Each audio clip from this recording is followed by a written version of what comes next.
Hello. Hello. Can you hear me? Can you see I'm sorry? me? I can hear you, but I can't hear you very well. Hello.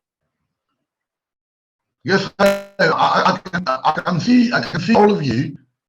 I'm afraid I can't hear you properly. So, I cannot hear you. can you hear me now? Can I start? Actually, we do Can hear you hear you now? both.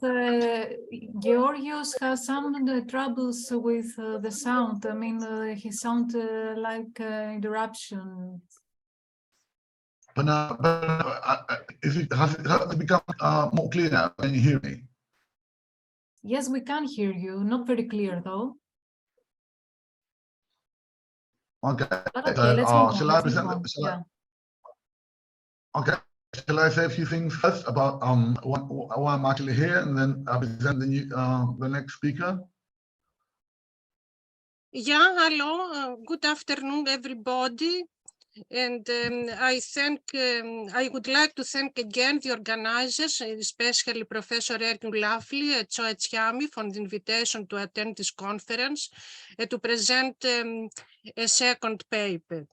My topic now is about the ecumenical councils of Chalcedon and Nicaea in Byzantine art, representations and interpretations.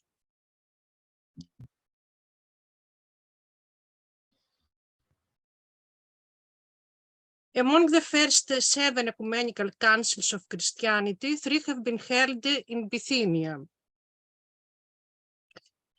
The first one in Nicaea, now Iznik, known also as the First Council of Nicaea in 325, the fourth in Chalcedon, now Kadikoi, in 451, and the seventh again Nicaea in 787, known also as the Second Council of Nicaea.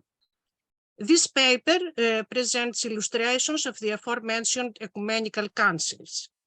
The motif of the ecumenical councils is used in Byzantine paintings, i.e., mosaics, wall paintings, and miniatures of illuminated manuscripts. They appear before the schism of 1054 and continue to the post-Byzantine period. Let's see more details about these events and their representations in Byzantine art.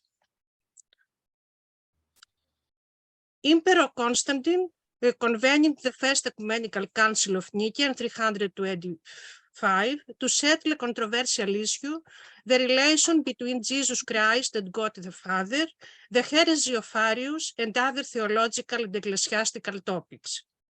Constantine and around 200 or 300 fathers attending the meeting. Arius was condemned and a definition of the credo was formulated. Furthermore, the date of Easter was established and several canons were decreed. According to Eusebius' description in Vita Constantini, the sessions were not held in a church, but in the largest hall of the imperial palace. This imperial residence with a rotunda was located probably in the northwest part of the city, near the gate of Constantinople, Istanbul. At the beginning of the 8th century, the meeting's venue was converted into a church in honor of the Holy Fathers who participated in the synod. Various sources mention this church, which was damaged by an earthquake earlier than 740. The First Ecumenical Council is representing on mosaics, illuminated manuscripts, and wall paintings. The mosaics are not preserved. We draw information about them from written sources of the early 8th century onwards. They decorated 2 buildings. The aforementioned Church of the Holy Fathers in Nicaea and the vaults of the Million Building in Constantinople. Relating the first example, The first known visitor of the Holy Father's Church in Nicaea, the English pilgrim Willibald, between 727 and 729, inform us about the church and its decoration. Its architecture was similar to the Ascension Church in Jerusalem, i.e. a rotunda. One among its mosaic images representing the bishops who attended the council and the Emperor Constantine. The images of the fathers which Willibald saw were certainly a group representation, hence a historical, rather than a devotional picture. Theophanes and Patriarch Nicephorus, who visited Nicaea on the 11th century, wrote twice about this mosaic.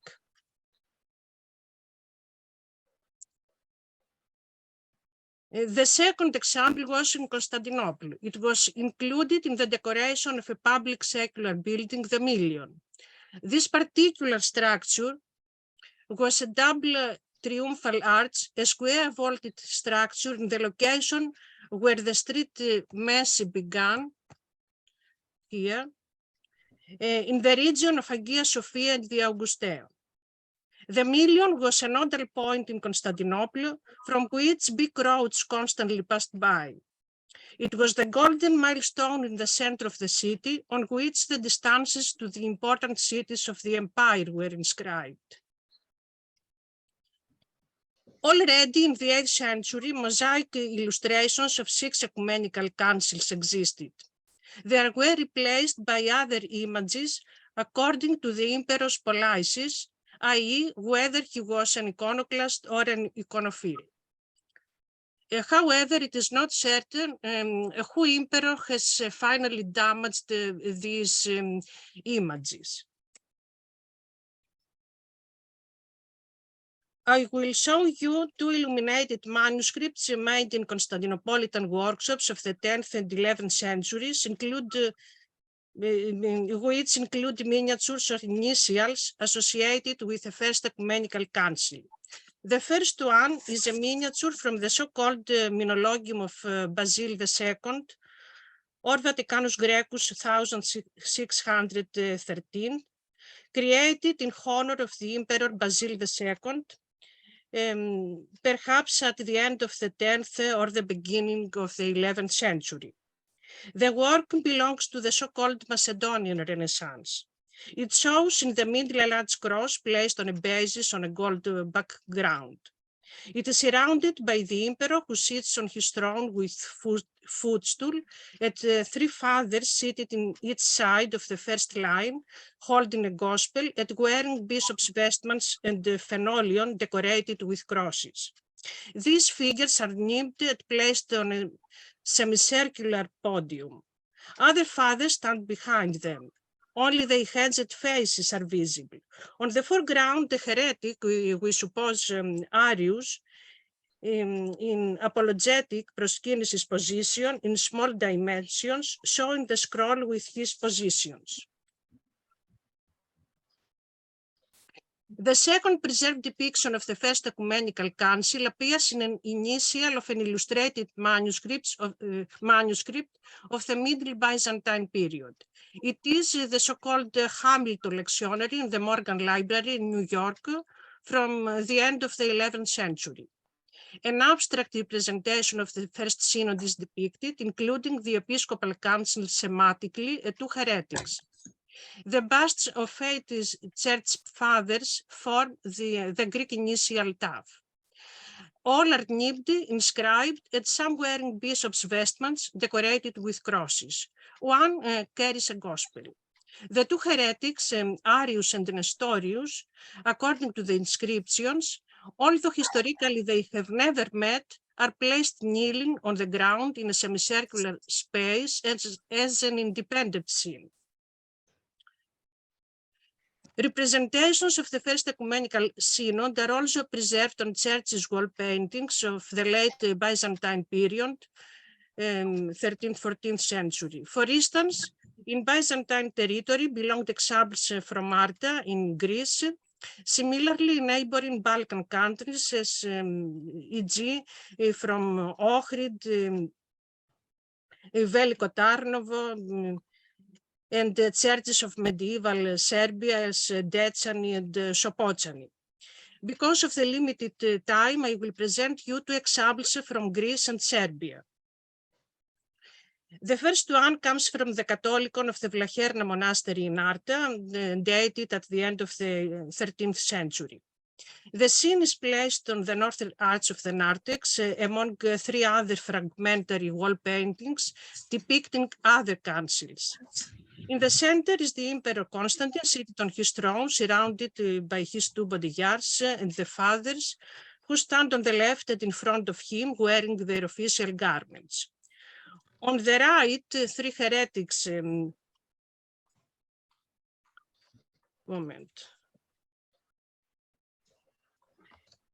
visible. However, only Arius, according to the inscription, is better preserved here. Wearing a simple green long vestment, unfortunately, I have here black-white illustration.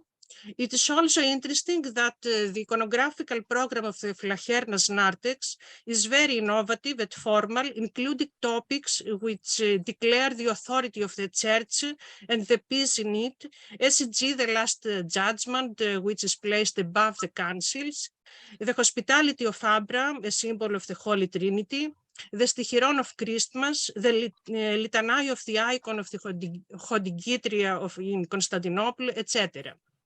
Their iconographical context is associated with contemporary political and ecclesiastical events. These images were functioned as defenders of orthodoxy.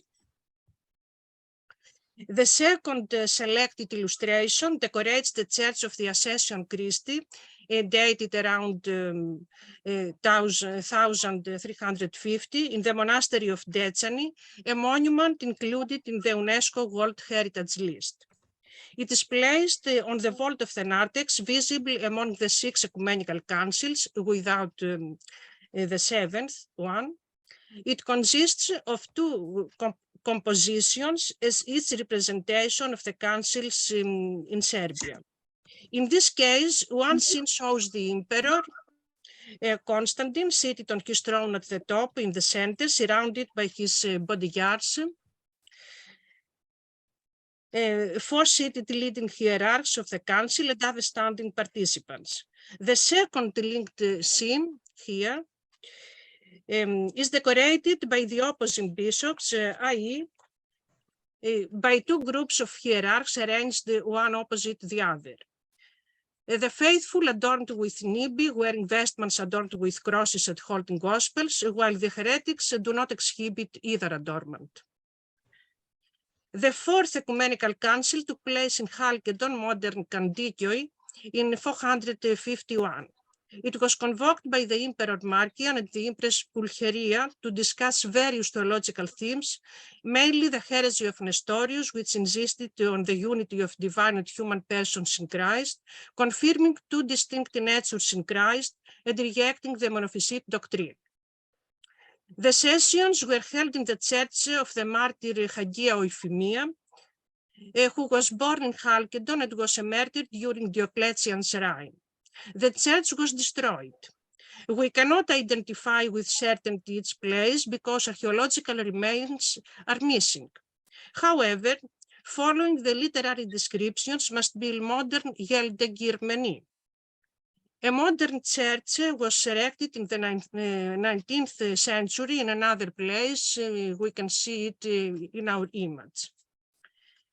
Representations of the 4th Ecumenical Council decorate wall paintings of the end of 13th or 14th century, as e.g.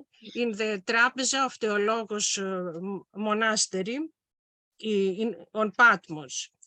In this illustration, we can see only 2 groups of fathers and heretics, holding one of each group an open scroll with their positions. In Constantinople and Mystras is depicted a miracle of Hagia Euphemia, which is linked according to the legend to the council, i.e. the fathers who participated in the synod resorted to a trick because they did not agree among themselves. Both groups, Orthodox and heretics, wrote their positions on a separate scroll and placed both in a sarcophagus with a saint's relic that was inside the church. The next morning, the Orthodox scroll was found in the hands of the saint, a sign that she agreed with their positions. On the wall paintings is representing the moment of the heretics leaving the hall after the miracle. The placement of the figures at the sarcophagus of the Saint Euphemia are different in both churches.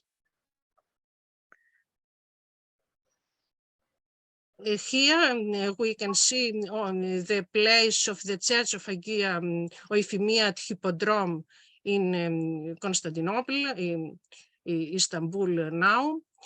It was on the place where was the Antiochos Palace. A triclinium was transformed in the Church of Hagia Euphemia.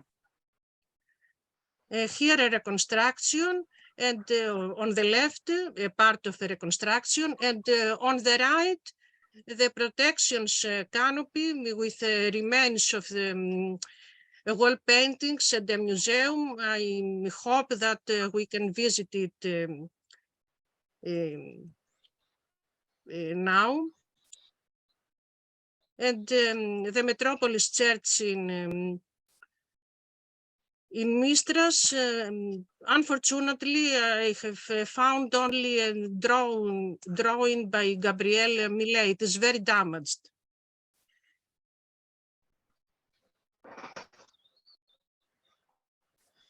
Moment.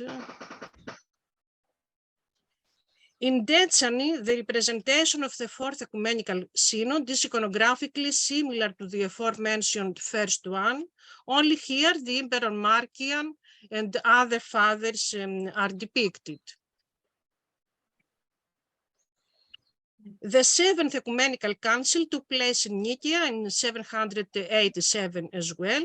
It is convoked by the Empress Irene and his son Constantine VI, and the Patriarch Tarasius attempting to resolve the iconoclastic controversy.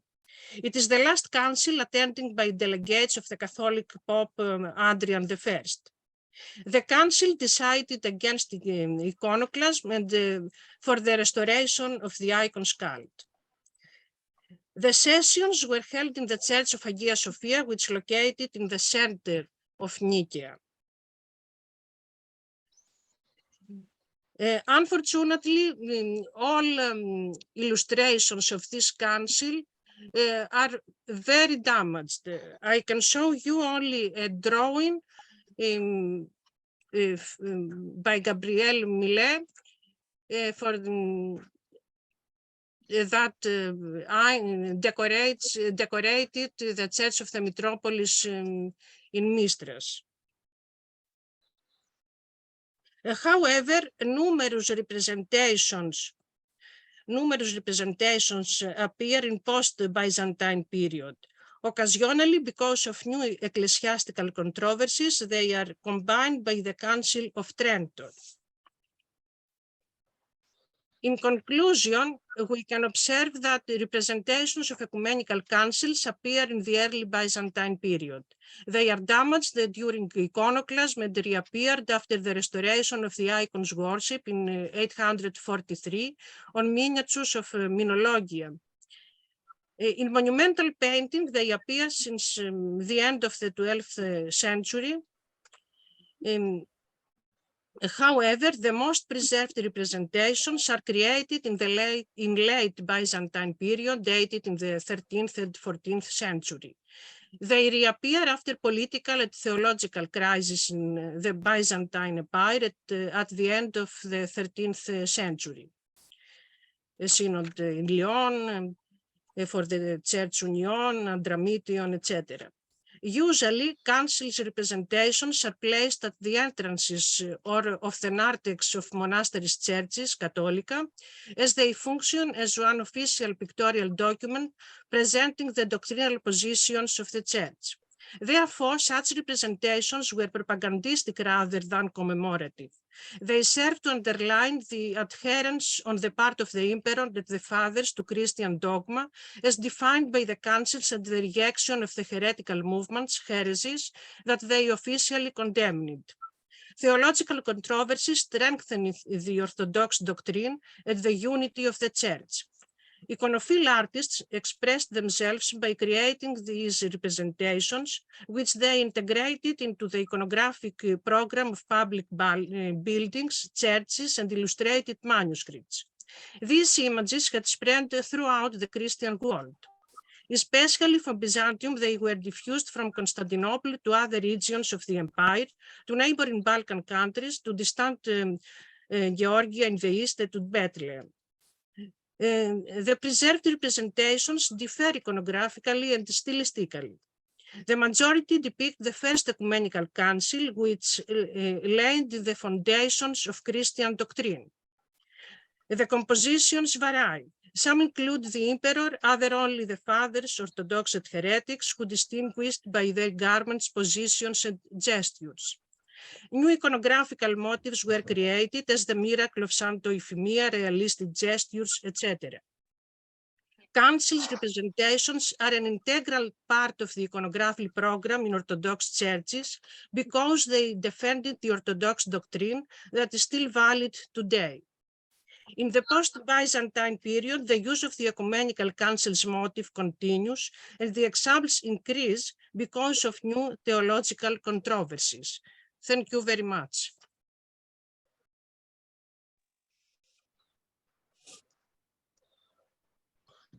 Well, thank you.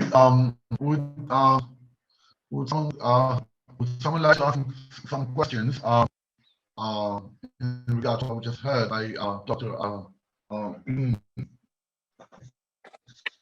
Dr. Lebey? So questions and answers are welcome. So if someone would like to thank you by all means welcome to do so. Oh, I cannot hear Mr. Spiropoulos. If someone wants to ask some questions in regard to what we've heard from you, and thank you for this very interesting lecture, you by all means welcome to do so. I think Mr. Bruno would like to ask something.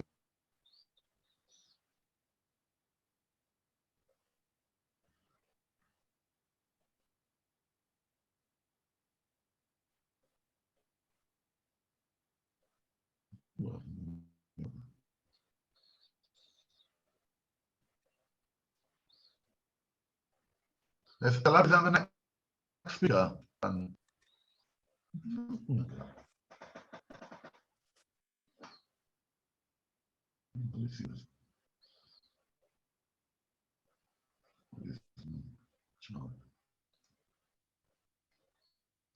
Hello. Hello. Yes, hello. I'm just. Can you hear me now? Yes, yes. No, not clear. Not clear, but we can hear. Hello. Okay. I'm just saying that I'd like to thank you for this presentation, and I'd like to know if some of you would like to ask some questions for the previous speaker. If this is the case, are you by all means welcome to do so? Are there any questions?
Georgios, would you mind if we just maybe begin with Andrea's lecture? Will that be okay for yourself?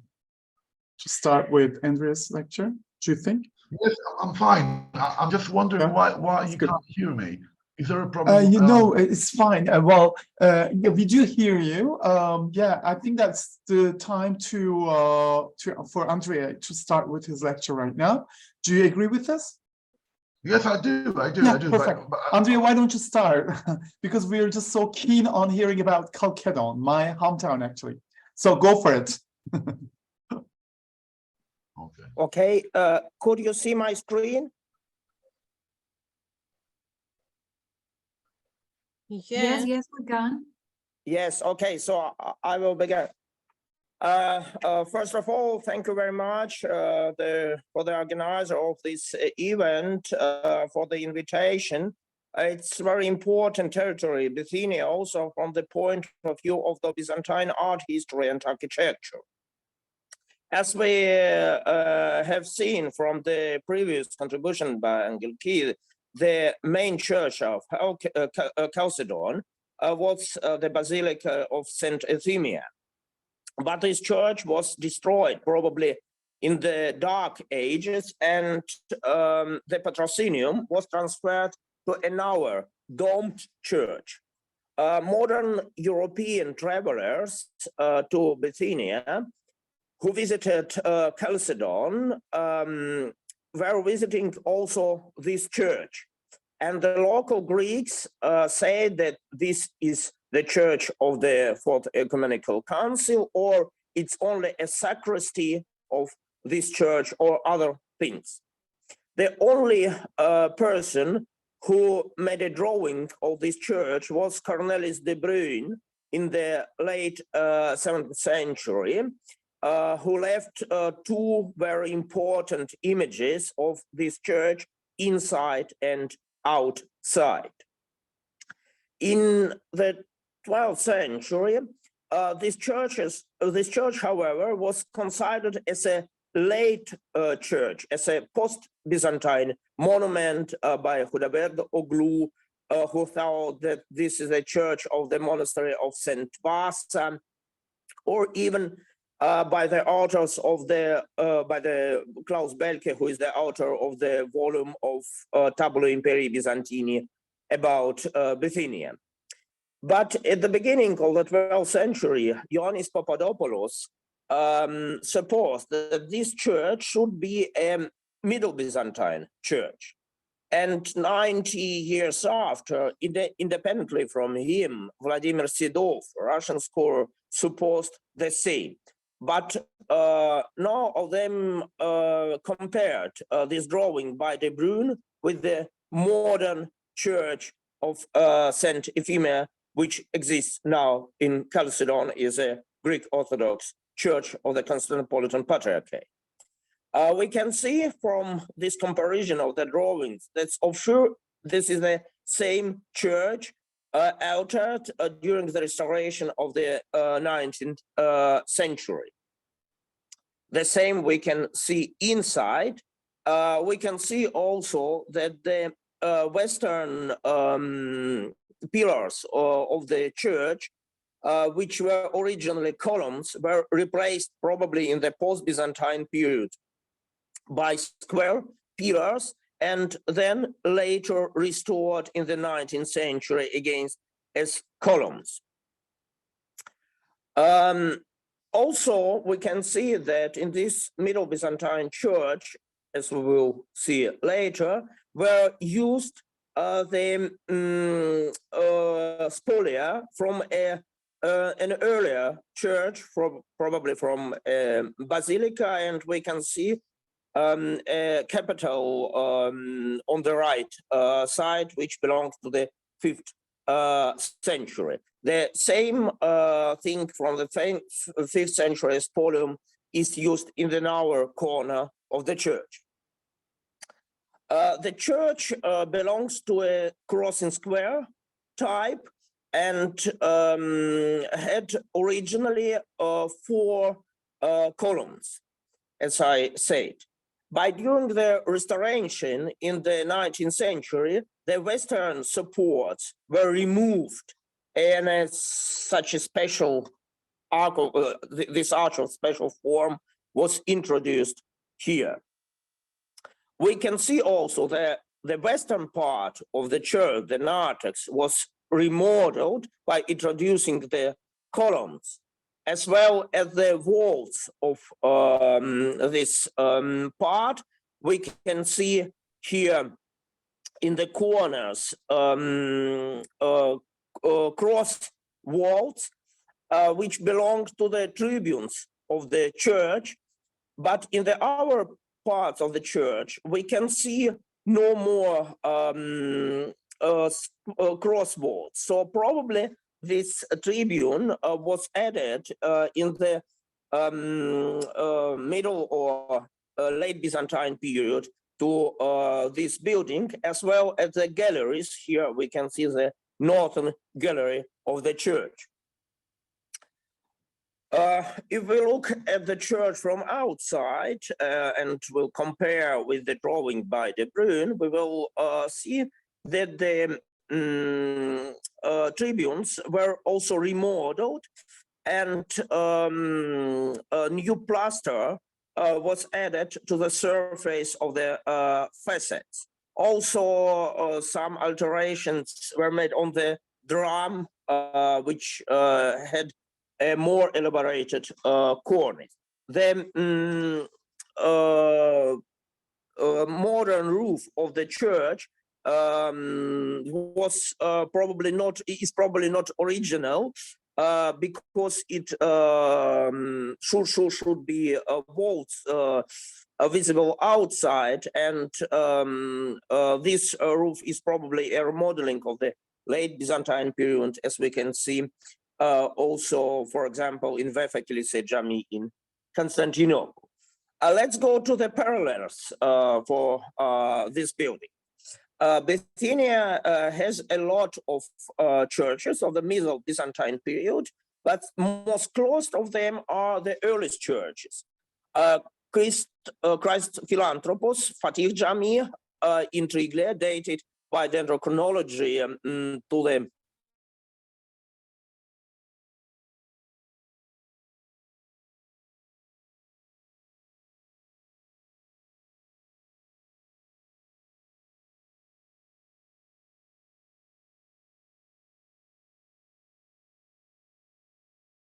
John in Pilikitis monastery,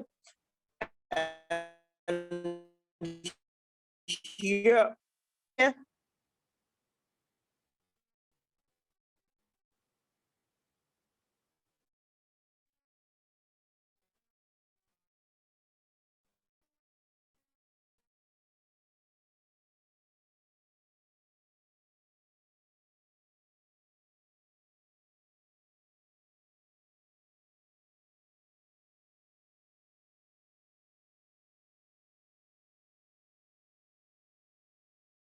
I cannot hear you.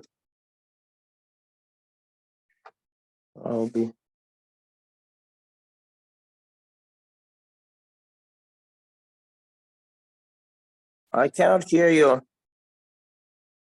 Can you hear us now, Andrei? Yes, now I can hear you.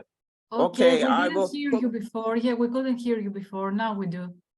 Now could you hear me? Yes? Yes, perfectly. Okay, I will try to continue. One moment, please. So, okay. Move forward.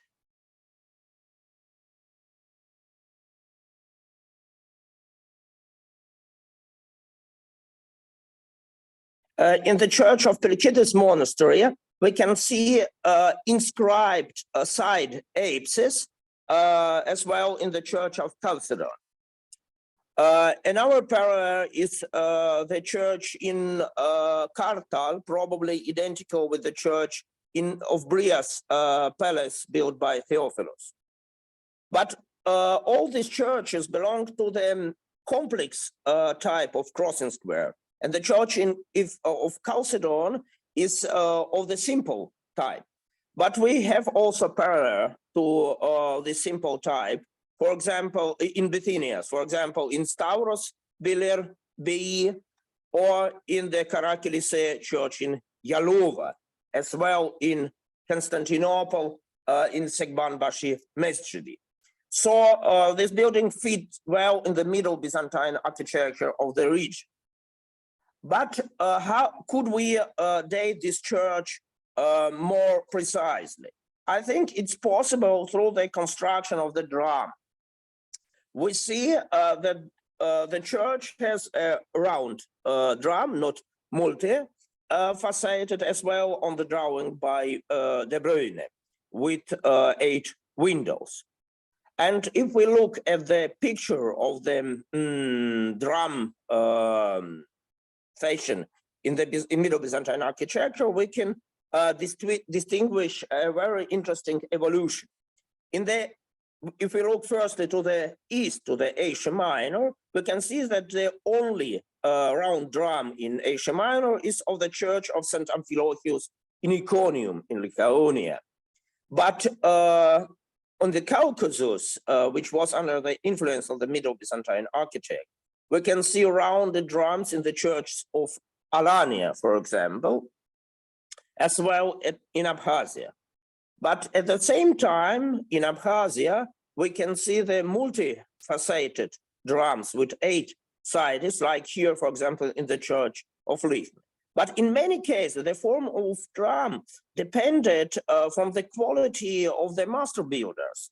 And we can see that the copy of the church of Lythne in North Zelichuk church has a round drum.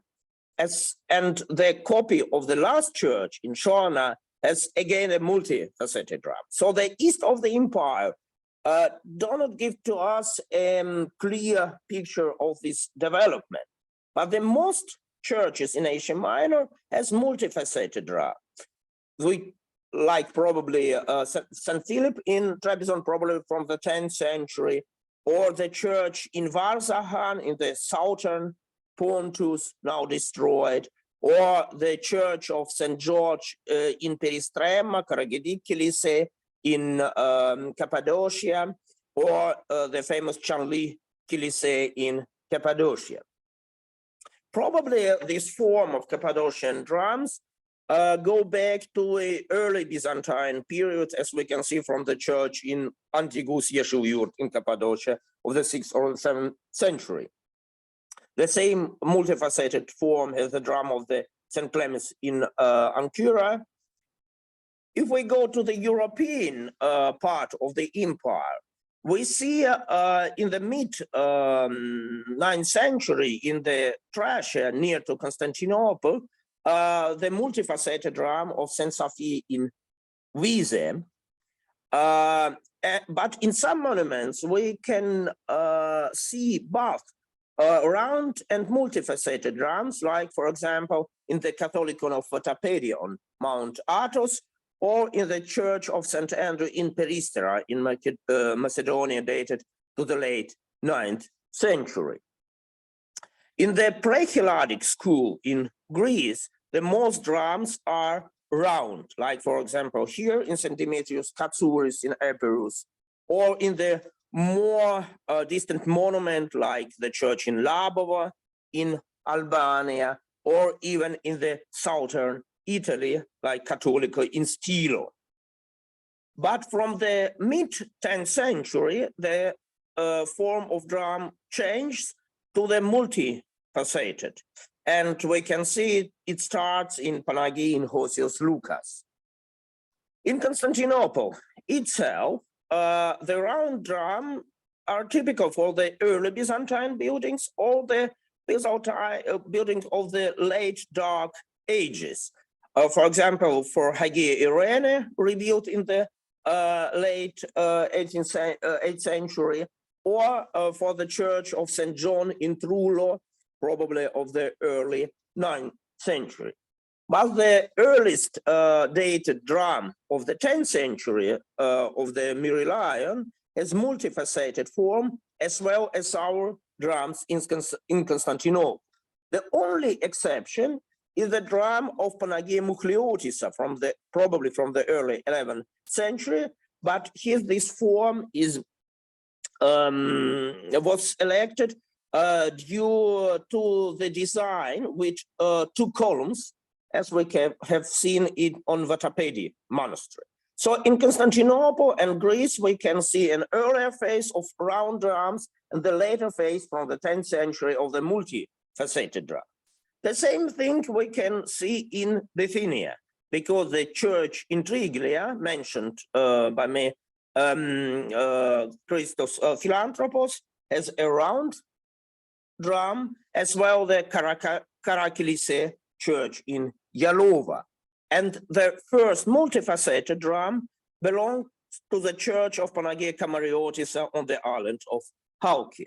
So summing up, the St. Euphemia church in Chalcedon is a Middle Byzantine monument, probably of the early 9th century, comparable with the churches in Triglia and Pelikitis monastery, and should be studied, and probably due the future restoration of the church, we will see this monument in its original form. Thank you very much for your attention.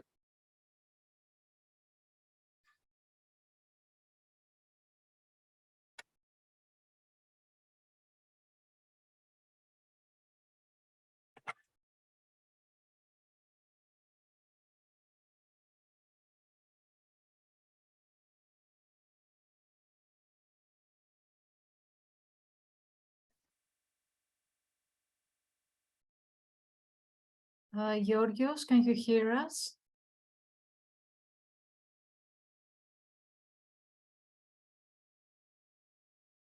Can you hear me?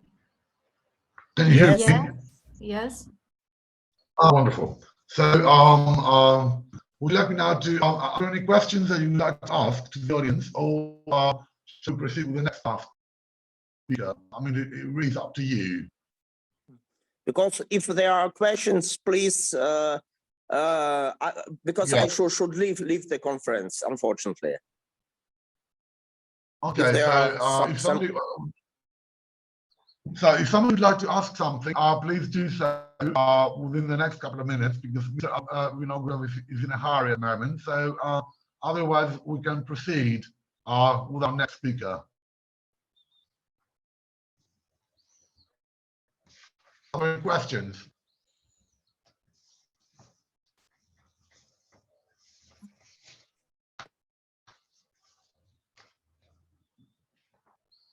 No. May I assume this is no?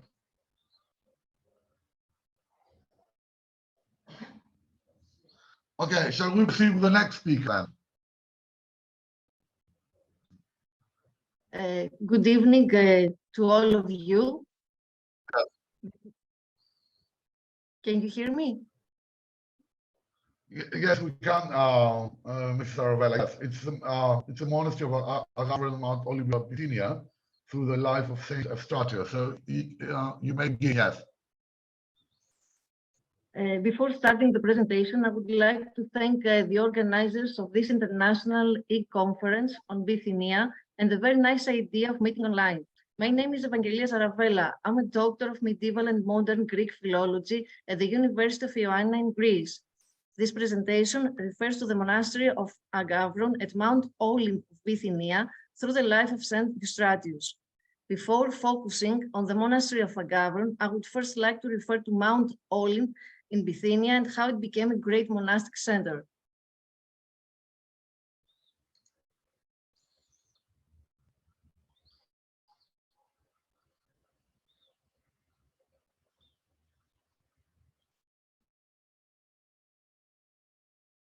During ancient times, Asia Minor included 3 regions to the north: Pontus, Paphlagonia, and Bithynia.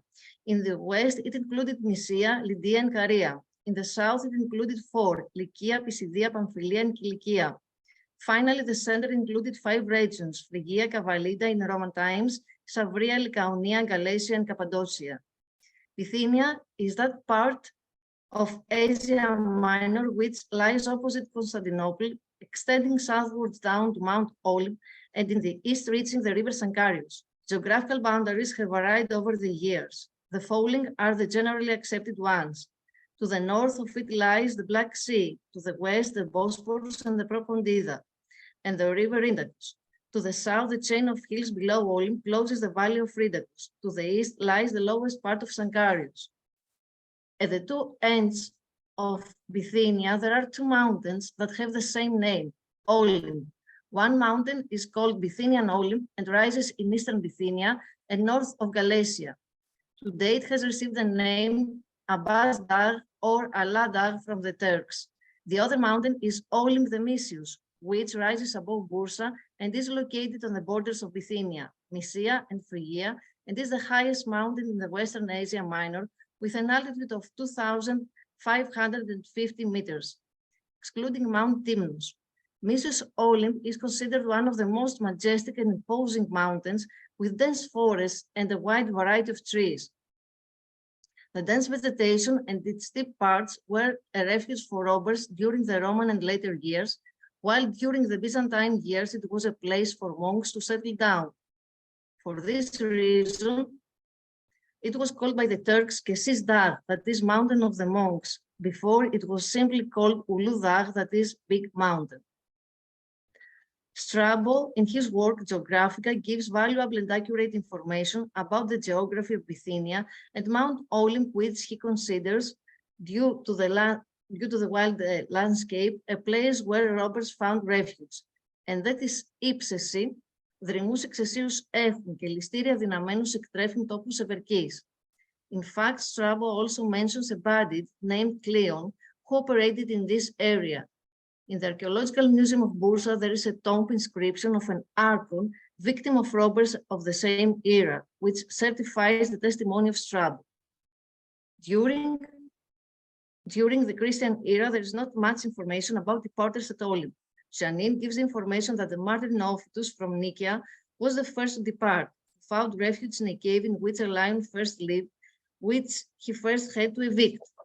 Also, in the years of Emperor Constantine I, there is evidence of a certain hermit named Eutychianos who lived on Olymp with a youth named Oxanon, whom he initiated into the monastic life. Crowds flocked to Eutychianos to find healing. According to Alice Mary Talbot, a first reference to the establishment of a monastery on Olymp is in the 5th century. Coordinated monastic movement is observed especially during the period of iconoclasm. According to Menton, at that time, the number of monks who lived on Olymp reached 10,000. Later, due to the rage of Arabs, the monks turned to Athos to ensure safety and tranquility. In addition to the morphology of the area, as mentioned above, its geographical position also contributed to the spread of the monks in Olymp of Bithynia. The close distance to Constantinople, as well as the formation in Bithynia itself of a network of roads, helped communication and accessibility. From the 9th to the 11th century, Olymp was a model monastic center in the Byzantine Empire, while it could be characterized as the direct spiritual ancestor of Athos. Menton categorizes the monasteries of Olymp into monasteries of Triglia, monasteries of Prusa and Atroa, the complex of the high mountain, and scattered monasteries. The monastic life in Olymp of Bithynia begins to take a downward course with a schism between the eastern and western churches when Michael Kyrillarius was patriarch, and it intensifies with the Turkish conquest to be completed in 1326 when Prusa becomes the first capital of the Ottoman Empire. Today, several Byzantine churches and monasteries survive on the southern coast of the Sea of Marmara in an area between Moudania in the east and Panormo in the west. After the presentation of Olymp in Bithynia has completed, the presentation of St. Eustratius will follow so that we can pursue his journey to the monastery of Agave. A key source of information is his life found in the Sabbaticus Codex in the Patriarchal Library of Jerusalem. Additional evidence is drawn from other sources, such as the two lives of St. Ioannicius, life by the monk Sava and life by the monk Petrus. Eustratius was born in a town called Bithynia, which is in Tarsia and belongs to the theme of the optimati. His parents, George and Maggie Thaw, raised him according to Christian principles, and he stayed with his family until the age of 20, when he decided to give up worldly things and devote himself to God. Then he decided to go to Olin, where his uncles, Gregorius, abbot of the Agavra monastery, and Vasilios lived as monks. Eustratius expressed to Gregorius his desire to become a monk, but Gregorius tried to dissuade him, referring to the great difficulties of his decision.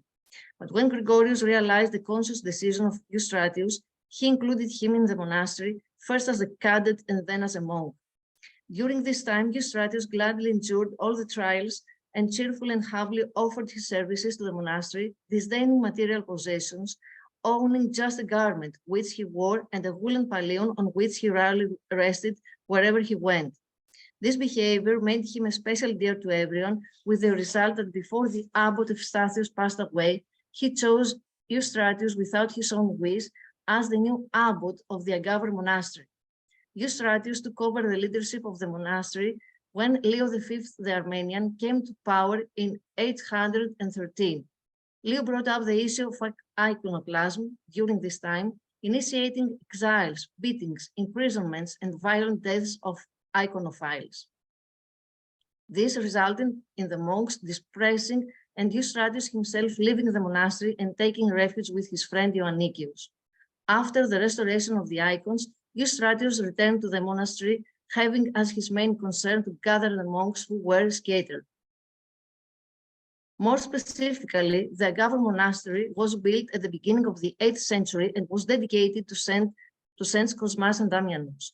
In the life of Eustratius, the geographical location of the monastery is precisely determined. It is in a place called Kalymnos, which is 15 stadia, about 3 kilometers from the small town of Prusa, at the foot of Mount Trichalix and near a river. Later, this place, according to Eustratius' biographer, changed its name and was called Avgaros because eunuchs practiced there. Mango suggests placing the monastery of Agavron to the west of Bursa, based on the argument, according to Life, in paragraph 52, that the relic of Eustratius was transferred from the capital to the monastery of Agavron through the baths located in Bursa, implying that the people first passed through Bursa, carrying the saint's relic, and that the monastery is beyond the baths to the west. The name of the monastery in the ancient references is found in the singular Agavros ta Agavru. The singular number originally used to denote the location probably refers to a notable eunuch who had the role of founder and gave his name, replacing the name of the location Kalymnos, where the monastery was built. Menton mentions that because it was inhabited by eunuchs, it was called the monastery of the Avgaron, which by an anagram became Agavron. As evidenced in the lives of Saint Eustratius and Saint Ioannicius, the hagiographers kept this name. Hergé considers that the monastery of Agavron had developed a great activity in the religious life of Bithynia, mainly during the 8th century. The monastery of Agavron had an important role as evidenced by the many shares it possessed. This importance is related to its location, that is near Prusa, at the foot of Mount Olin. A share was located near the baths of Prusa and was above the monastery, near the sea with the name suburb of St. Agapios. It is probably the share from which Eustratius was living and hiding for his monastery when he met a man who was asking for alms, and Eustratius, having nothing else to offer him, gave him his pallium. According to Menton, remains of St. Agapios exist east of the Turkish village of Inkayam. Another share was that of Lefkades, which was on the way to the monastery of Agavron, near the river Niloufer. References to the share of Lefkadon, which was located near the monastery of Agavron, are insignificant. Menton places the share of Lefkadon near the river Niloufer, on a hill above Dobrudia. In the life of Ioannicius, the information is also given that the specific metochi was 15 stadia from the monastery of Agavron. The monastery also owned the share of St. Cosmas, which is located in the plain and is visible from the road that goes from the share of Lefkades to the monastery of Agavron. It is, of course, close to the monastery of St. Eustratius. After all, according to Life, Eustratius on his way to his monastery sees the share burning. There was also a share where the Church of St. George is located, in which Ioannikis and the abbot of Agavron Monastery, Gregorius, met. Finally, the monastery of Agavron also owned a suburb in the Katavolos area where there was the monastery of Vomon or Eleovomon. Mango lists the names: Ηλίου Βομών, των Βομών, των Ελαιοβομών, των Ελαιοβομητών ή των Ελεγμών. The name of the monastery has two translations: altars of the sun and altars of Elias. The second rendering seems to convey the correct meaning, since an attempt is made to Christianize its pagan name. In fact, the two monasteries had cooperation because the abbot of the monastery of Omi was the brother of Eustratius Nicolaus, and Eustratius made frequent visits. According to Menton, its ruins can be seen from the village of Kursunlu. The monastery of Agavron seems to have been engaged in the production of goods and their export around Constantinople. In the Agavron monastery, as in all monasteries, the system of deacons operated. That is, each monk was responsible for some work and offered his services to the rest of his brothers. According to the life of Saint Eustratius, one monk was responsible for the monastery's oxen, another for the heifers, but also for any emergency that arose. The monks were quick to help. From the 14th century, the monastery outside the city did not exist. An act of synod in October 1318 stipulated that the Metropolitan of Prusa should have the monastery of St. Eustratius with the name Agavri under his supervision. But in no document does it clearly appear that it is the old monastery of Agavron or a new one inside the city. Already in the 19th century, nothing was said from the place where the monastery of Agavron was built, because according to Menton, its stones were used for building materials. As this presentation ends, I would like to conclude by mentioning the value of the life of St. Eustratius and the level of mapping the area with the important topographical information provides. By the bibliography that I use. Thank you for your attention.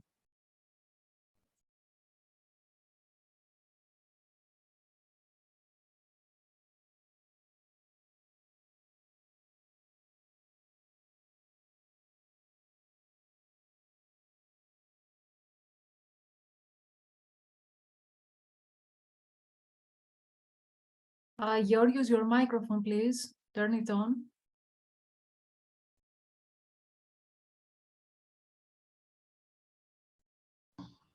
Okay, thank you, Dr. Ravella, for this very interesting lecture and for enlightening us with so many interesting things. And thank you also for providing us with invaluable source for the creation of a story map of the region. So, are there any questions that someone would like to ask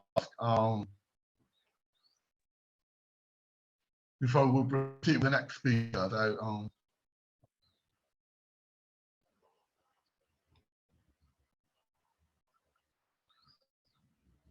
shall we proceed with the next speaker? All right.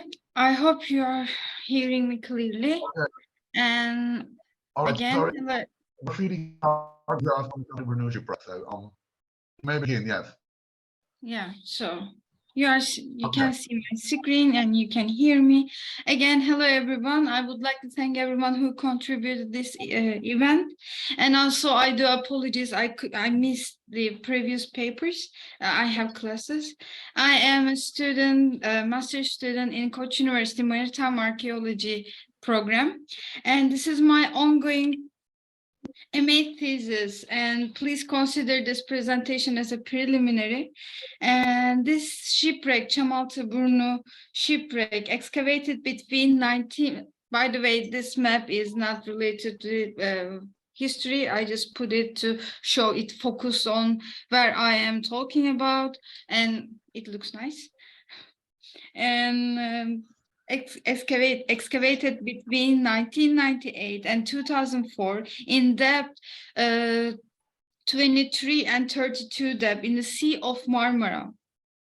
Approximately 3% of vessel remains preserved because probably consumed by marine organisms. After 6 years of working, the director of excavation, Nergis Günsel'in, published that this ship was a wine merchant vessel of Byzantine origin, setting sail at the beginning of the 13th century during the Latin invention of the Byzantine period. Most likely that the sinking ship had broken into 2 major pieces and had overall length of around 25 meters. They estimated that the ship was carrying approximately 800 amphoras of an average of 70 kilograms each, and then the approximate weight of the entire cargo of amphoras was between 50 and 60 metric tons. This suggests that this ship had an overall capacity of perhaps 100 tons. The absence of carpentry tools and defense weapons leads us to believe that our ship was making a small distance journey. Nergis also suggests that the cargo of wine found at Çamaltıburnu may have belonged to Byzantine monastery around the Sea of Marmara and was lost while going to the Constantinople market. In the 13, and by the way, this is we have some sources from the Küçük Yalı. Çamaltıburnu shipwreck was approximately here, and the Ganos amphoras, which is really important for the amphora typology, I will mention a little bit later. And these are some important photos from the excavation during the day. And this simple map gives really less than small details, but I put this because to show our focus. We have to think about this area when I'm talking about the period. So again, 12th and 13th century, there were several groups intent on taking advantage of new stability in the northern Black Sea. The major players were the Byzantine Greek and the Italian city-states of Venice, Genoa, and Pisa. The Byzantine Greeks, who called themselves Roman, were the descendants of the Eastern Roman Empire. They are often portrayed in scholarship as evidence is enough to dissolve the illusion. The Byzantine Greeks always tried to maintain a foothold along the southern coast of the Crimean Peninsula in order to safeguard their borders and take part in trade. From 6th to 10th century, the Byzantine city of Kherson, at the site of the ancient colony of Chersonesos, flourished as the Crimean center of inter-regional trade. Another area that Byzantine Greeks were determined to control was the Straits of Kerch, formed by Kerch and Taman peninsulas, which closed the entry to the Sea of Azov. Not only was the area of incredible strategic importance as the controlled access to the northern Black Sea from the Sea of Azov, but it was also famous for surface deposit of naphtha, the main ingredient in Greek fire. Greek fire, liquid fire in the text has never been given to Turks and in the administered Emperor Constantine VII not only discussed the history of the region, which is called Hazaria, but also revealed the source of naphtha in the area. He also instructed his son to take care of the secret of the reveal of Greek fire. Liquid fire in the text was never given to the Turks, the Kazakhs, or the Pechenegs. As the late of 13th century, the Byzantine emperors strove to maintain a level of economic or military influence in the Straits of Kerch by cultivating personal relationships with local rulers. Whether they were Khazars, Rus, or ultimately the Mongols, Byzantine interests in the Black Sea were more developed in other regions, particularly along the southern coast, and cities founded in the 7th and 6th centuries BC as Greek colonies, Sinop, Amasis, and many of Heraclea Pontica.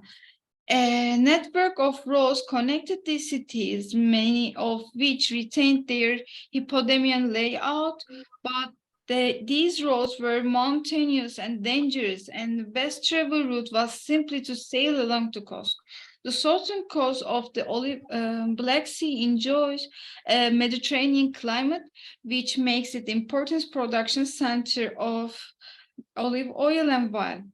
The west coast, on the other hand, was the major entrepot for the export of grain from the Black Sea until the end of the 12th century, especially cities Clia, Messamnia, modern Nesabar, and Apollonia Pontica. Byzantine merchants are hard to identify in either historical or archaeological record. The general opinion of Byzantine writers was that an honest man was self-sufficient, did not involve himself in trade, and was unmotivated by money, an opinion which was endorsed by the social elite and the emperor. But there is evidence that even among the elite, people were playing a far more active and direct role in trade than previous ascents. Monasteries were important players in the processing and transport of agricultural products, such as wine, and many merchants were simply beyond the scope of Byzantine authors who did not serve the lower urban class or the provincial merchants, but rather the elite. As you know, the most challenging thing working in this period is lack of written sources about trade activity. Although I think it is still important to mention some important sets of documents survived from the end of the 13th century. They are the books of notaries active in Genoese colonies of Pera and Kaffa. They provide a vivid picture of Genoese commerce and at this time, it is a brisk trade which encompasses the Black Sea and Genoa, as well as areas much further away. From Pera, the merchants and the merchandise general to Genoa, Negroponte, and the more rarely to Syria. From Kaffa, they sail most Pera, Tanad, and Genoa. It is in these places and the Kaffa itself that sales majority of contacts are fulfilled. And this is that even though they have really well-structured governmental and court, unfortunately, we do not have enough evidence for the trade activities as much as we know from the Hellenistic period. Amphoras, Byzantine amphoras, in terms of their socio-economic development, show difference from their predecessors. Beginning in the late Roman period, the bodies become rounded and ornamented with the grooves, and the knobs at the bottom of earlier examples disappear. The amphoras produce a certain standard in Roman times begin to appear in the 11th century in different dimensions of the same types and seen earlier. Different capacities of the amphoras are multiplied of some standard unit of capacity. The production of amphoras during the Greek and Roman times was usually regional. The vessels possessed monogram stamps indicating the place of the production and the ruler at that time, providing evidence of systematic taxation. In contrast, during Byzantine times, when Christianity was expanding the production of wine, the original content of the Küçük Yalı amphora was under the monopoly of monasteries. The wine produced by monasteries and by the village depending on them was consumed locally, but the surplus of production began to be sold for profit. Although written documents state that the production and commerce of wine were carried out by the monasteries, these texts do not reveal anything about the organization of production and commerce as it concerned amphoras related to viticulture, most likely because the monasteries did not wish to declare their income to the central administration. As a result, there are no systematic stamping system used for the amphoras. The sets of documents that I've just mentioned elaborates about the main commodities exchanged like grains, spices, slaves, alum, cloth, and fur. Although this document gives us lots of information, unfortunately, it does not contain any information about the wine trade. The amphoras at the Çamaltıburnu wine shipwreck, with their large bodies, thin walls, and this is from the Küçük Yılı, and we have same monogram in the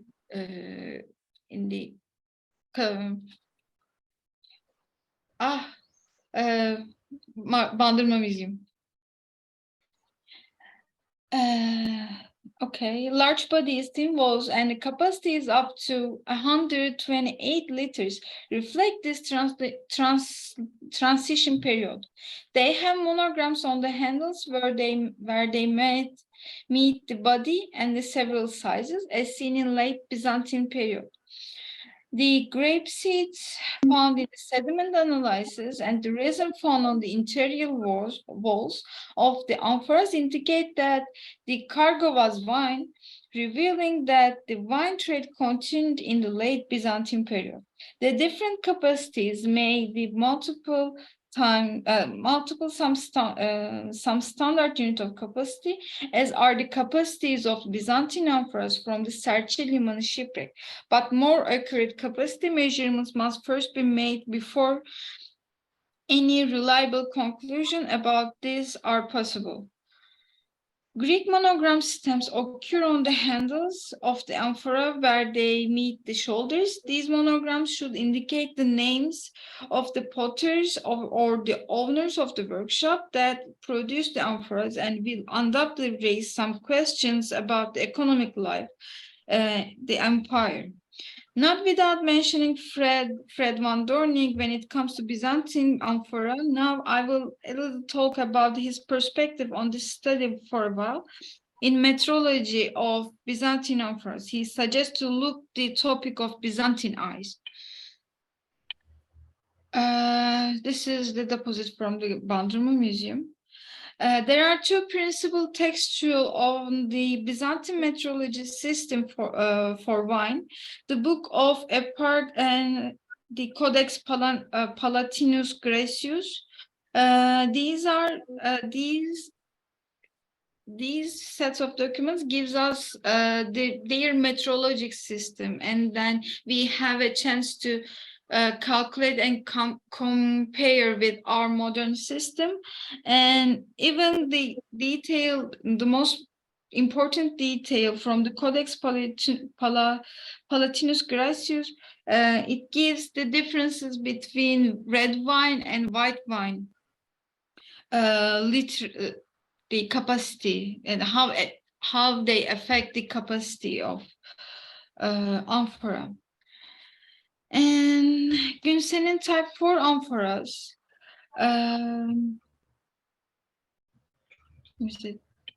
Do I still have time?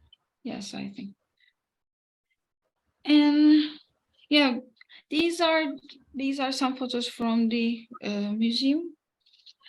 In 1990, Turkish archaeologist Nergis Günsel'in published a typology of Byzantine amphora from the 10th and 13th century based on unprovenance examples from museum collections in Turkey. In this typology, she established 4 principal types and 24 secondary types and the 3 intermediate types.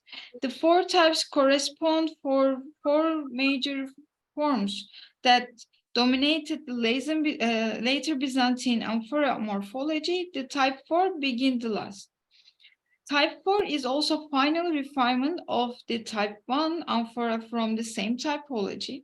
Günsel'in describes that the type 4 amphora as having a conical belly, convex, sloping shoulders, and a short neck, and the handles extending high above the mouth and connected to the shoulders You can see here, correct to the shoulders. She also mentions that the fabric of this type is much finer and harder than earlier types. And then the color range from the reddish brown, the red orange, the heights vary between 42 to 70 centimeters, and the belly diameters from 33 to 60.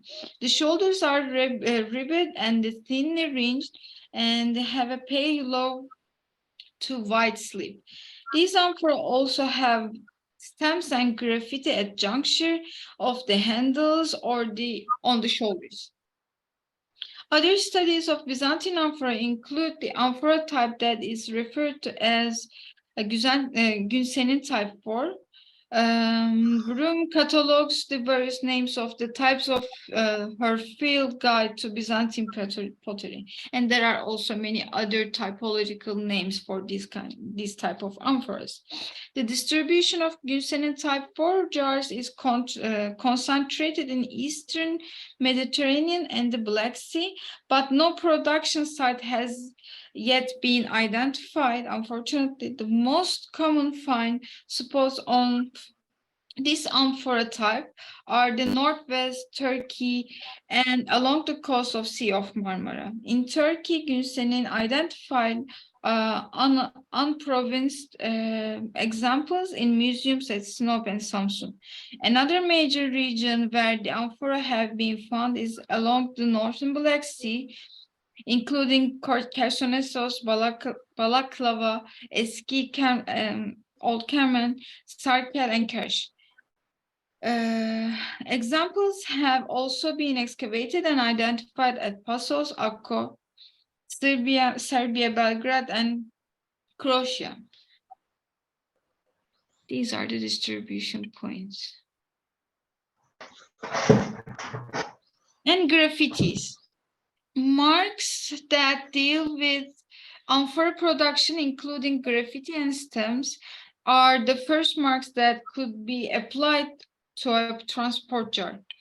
There are more commonly identified as potter's mark or workshop marks. Often, if there is a graffiti applied to the vessel before firing, it is interpreted as the name of mark or the potter who made it or oversaw its production.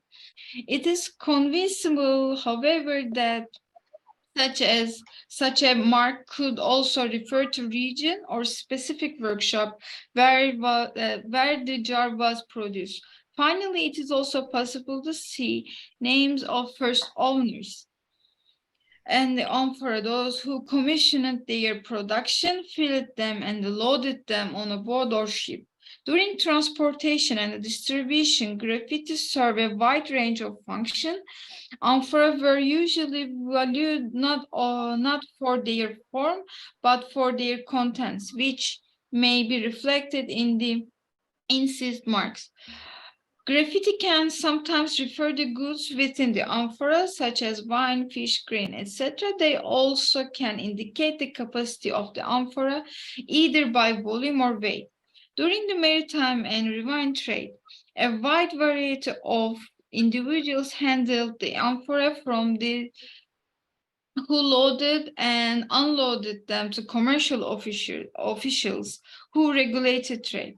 It is very likely that some of these handles incise marks on amphora.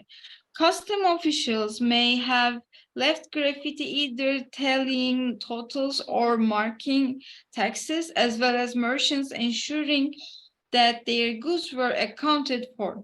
Some of the marks, such as those evoking various deities, finally, there are marks that may speak to the consumption of amphora contents. For instance, in Yasada context, we have elaion Greek, olive oil, and gluke axanion, sweet oil for religious use. The marks could signify owners who can amphora was purchased in inscribe their own sign over the predecessors. One of the most common interpretations of amphora graffiti is that of price marks, either for the whole amphora of the contents of it would have been visible clear, but whether they take the form numerals of acrophonic marks entirely dependent on the numerical system in use, something which is also always easily determined as amphora were always moving. Despite the reference to several writing systems, the typology is based on the morphology of the mark in an effort to avoid an immediate invention translation. The reason for this distinction is that there are numerous marks that could fit into several categories. These include X, M, Kappa, Alpha, etc. So these marks will be discussed and their characterization explained. As you saw a couple of minutes ago, some of the examples so complicated in order to interpret the graffiti better. I selected some of them to modeling with virtual RTI system, since I do not have sufficient environment condition, and these jars really heavy to carry around, and I decided to use this method, this lighting. So lighting will be virtual. I will use for this method in my catalog. And actually I was in the Bandırma beginning of the February, but as you know, processing in some softwares can be take real time. Overall, until the end of the 13th century, amphora were the primary form of the transporting liquids available to maritime merchants. They occasionally had secondary purposes as well. As early as the Bronze Age, amphora are often found in burials, either holding as cremated or inhumed remains, or as part of collection and grave goods. Beginning in the late Roman period, amphora were also put to architectural use, an example of miniatures. And so thank you so much for your patience. I'm so sorry it was a bit confusing, and if you have any comments or I don't know, suggestions, anything, you can reach me via my email. And thank you again for your patience. Okay, thank you, Mr. Ustaba, for this very interesting lecture. I'm very much into pottery and all these interactions taking place in the city of Marmaras. And although, as you as also stated in your abstract, the stamps and inscriptions on these amphora have not reached a level of standardization as in the Hellenistic period, they do manage to reflect the role, though, in trade of movement in the Sea of Marmara. So I think it was quite very, very interesting and quite convincing. So thanks for this.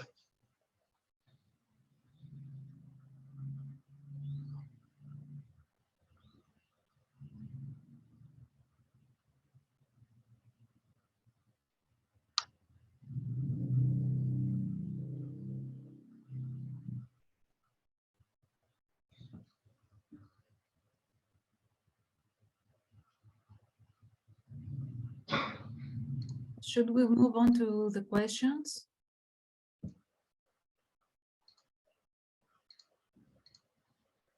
Yes.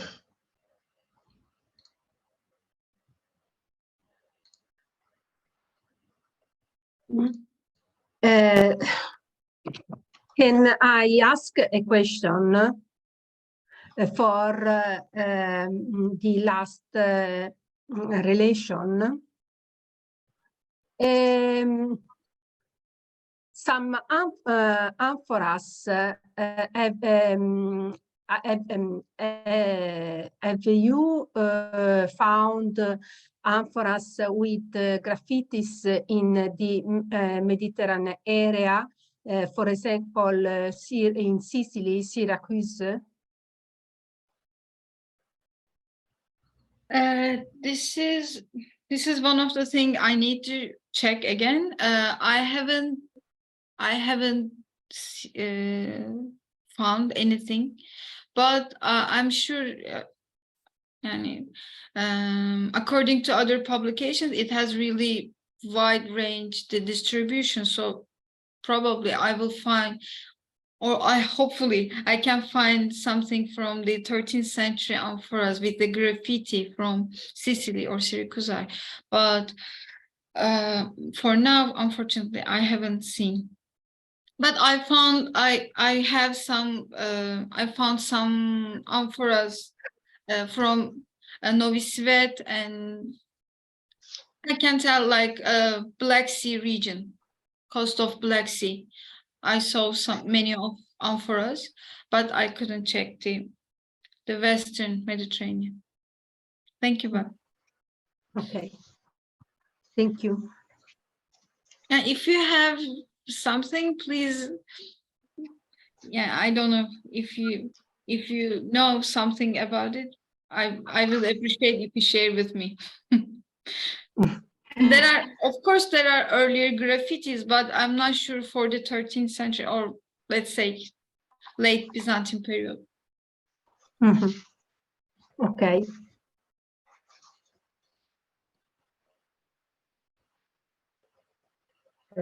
All.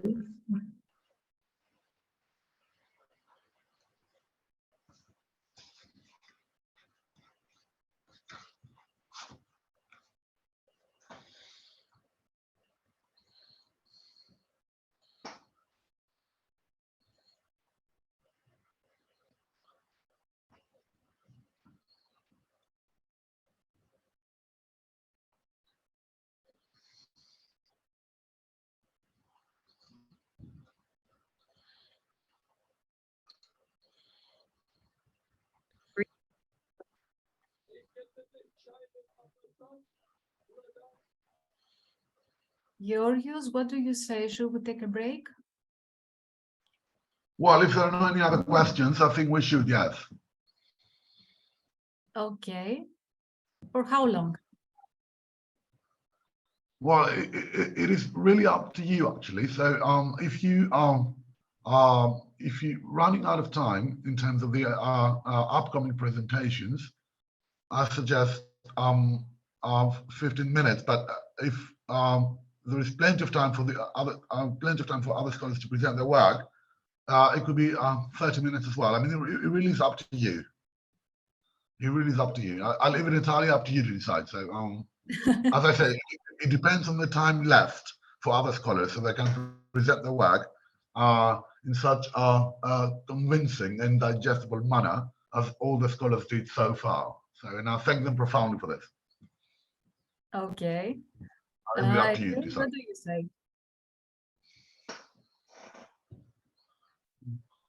Well, should we maybe keep the time schedule? So is it smart Yeah. enough? So 10-minute break, yeah. Practically. So let's say 12 minutes, right? Okay, great.